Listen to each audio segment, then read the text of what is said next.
If you are searching for how to cancel YesStyle order, then you are at right place. After reading this guide, you can easily cancel your YesStyle order online in few steps.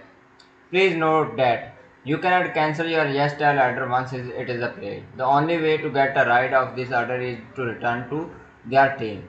Method 1. How to return a purchase style YesStyle order. You have 14 days to return your order for the date it is delivered to you. You will need to the RMA number to return the product. You can get the RMA number in two ways. Use the RMA request page from your account, log in into your account, select the order you want to return, then click start a return request link in given below the item. The RMA number will be will then be issued to you. Make sure you have to return the product within 30 days of getting the RMA. Contact YesStyle customer services team. Fill out the form provided by the YesStyle to initiate the return process.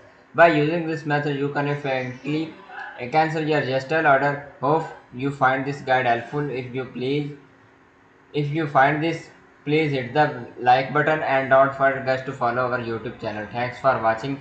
Peace out.